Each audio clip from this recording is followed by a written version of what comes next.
Qualcomm Stock, ticker symbol QCOM.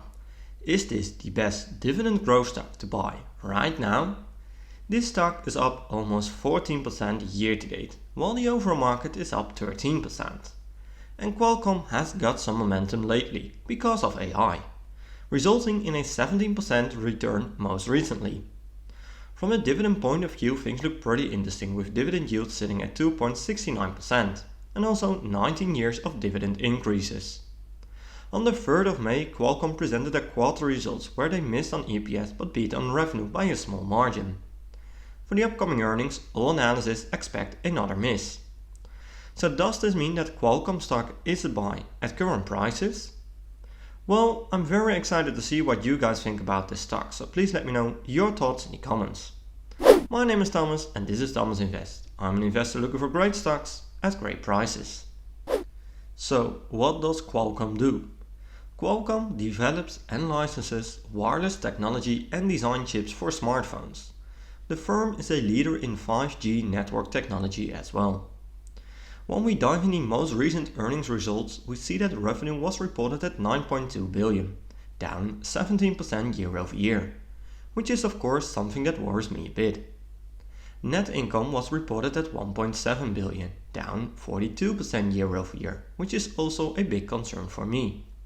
EPS was down 41% year over year as well.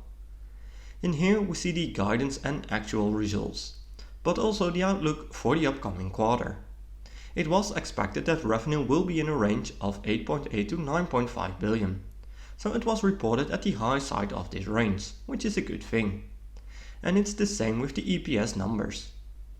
For the upcoming quarter, it's expected that revenue will be in a range of 8.1 to 8.9 billion, and EPS will be in a range of 1.7 to $1.9. When we dive in these segments, we see that QCT is by far the biggest segment, representing roughly 84% of the total revenue. It was again reported at the high side of the previous guidance. For the upcoming quarter, it's expected to be in a range of 6.9 to 7.5 billion, which is a big drop from the current numbers but also previous years. QTL, second segment, was expected to be in a range of 1.25 to 1.45 billion and was reported at 1.29 billion, representing close to 14% of the total revenue. And we see that it was reported at the lower side of the previous guidance. For the upcoming quarter, we see that it's expected to be in a range of 1.50 to 1.35 billion, which is also a decent drop from current numbers. The interesting part of these segments is that QCT is the biggest segment and has a 27% EBT margin, while QTL, the smallest segment, has 68% EBT margin. And in here we see a more detailed view of the segment results. QCT, the biggest segment, saw a 17% decrease in handsets, sub-segment, but automotive increased 20%. Internet of Things went down 24% year over year. To me, these numbers look pretty interesting. And now that we know more about the company, it's time to check the fundamentals of this stock. But first, if you made it this far into the video, I want to thank you a lot for watching this video. Make sure to subscribe to my channel to receive multiple analysis every week, and also join my Discord channel for free to meet other people within the community and to talk about stocks. It's completely free, so don't miss it out. Let's continue by diving into the fundamentals. Qualcomm is a 136 billion market cap company. PE ratio is at 13, which could indicate that they are undervalued right now. Later in this video I will show you my 3 price targets for Qualcomm, so make sure to watch until the end, because PE ratio is only telling a small part of the full story here. Revenue is at 41 billion, and in this graph we see that revenue went up in the long run. However, it has been a bumpy ride so far, and that is also something we see most recently. Revenue is going down again, but long term they will do fine in my opinion. Over a longer period of time, margins are kinda steady around 25%, but it has seen some ups and downs, so nothing that worries me too much. EPS is going up in the long run, but it's not really nice and steady. Pretty much the same story as with the revenue. So yeah, it's something that is common for this company. Analysts have mixed feelings about the EPS and revenue numbers for the coming years. It's looking pretty much like previous years where we see big increases, but also some decreases. To me, it's the most important that in the long run numbers are going up, which is the case here for both EPS and revenue. Return on assets is sitting at almost 13%, which is a great number. And it's the same story with the return on equity. It's looking rock solid. And the most important number, return on invested capital, is sitting at 23%, which is a really good number. The only downside is that it's lower than the 5-year average, but it's still a great number. Current ratio is at 2.42, which looks a bit too high to me. So this is definitely a number to keep your eye on. Total debt is sitting at 16 billion, and I prefer companies that can pay down at least a third of the total debt with the total cash position. Right now total cash is sitting at 6.7 billion, so they can pay down a big chunk of their total debt, which is something that I really like. But it's very important that free cash flow is growing, since this is used to pay down debt of course, but also to buy back shares, pay dividends and all other things. And in here we see that free cash flow is going up and down quite a bit. It's also something that I prefer in a bit more steadier pattern, so keep an eye on this number as well. And the thing that I love about this company are the shares outstanding. It's going down in the long run. It means when shares outstanding are decreasing, it increases your ownership in the company, increases the EPS, lowers the PE ratio and makes it easier to maintain and increase the dividends. And since we're talking about dividends anyways, dividend yield is sitting at 2.69%, which is a great number. Annual payout is at $3.2 and payout ratio is at 28%. I prefer 50% or lower, so right now they have roughly 72% left in cash to buy back shares, pay down debt, acquisitions, research and all other things. The 5-year growth rate is at almost 6%, which is a decent number.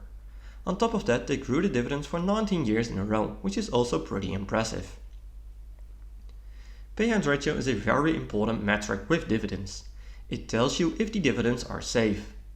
In here we see that over a longer period of time, payout ratio is decreasing, which is a good thing. In this graph we see the expected dividend in 2023, 2024 and 2025. Of course this is an estimation and can be highly impacted by results, but it gives you a rough indication. It's expected to increase at a steady and consistent pace similar to previous growth numbers. Overall these dividends look pretty good to me, but how about the historical returns? I decided to compare Qualcomm Stock with the overall market, in this case the S&P 500. Next to that I added some competitors, Intel, Texas Instruments and Analog Devices. On the 5-year chart we see that Qualcomm had the highest return including dividends, a total of 133%, crossing the S&P 500 and other stocks in this list. On the 1-year chart it looks pretty different with Qualcomm returning -6%, while the S&P 500 is at 13% return. Both TXN and ADI beat the S&P 500. On the 6-month chart it's Intel that has the highest return, with 17%, while Qualcomm is at only 2% return. On the 1-month chart it's Qualcomm with 18% return, crossing the S&P 500 and competitors again. Intel did a pretty good job as well. So bottom line, Qualcomm has beaten the S&P 500 and some competitors in the short and long run. But does this mean that Qualcomm stock is a buy at current prices?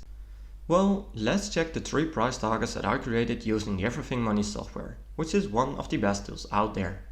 I'm using a low, mid and high assumption to get the 3 price targets, starting off with revenue growth.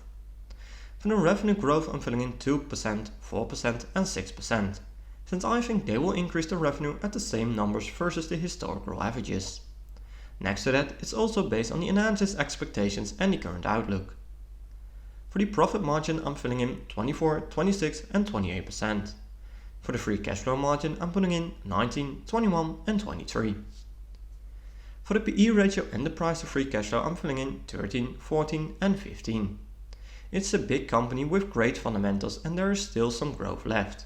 However, I don't want to overpay for the growth.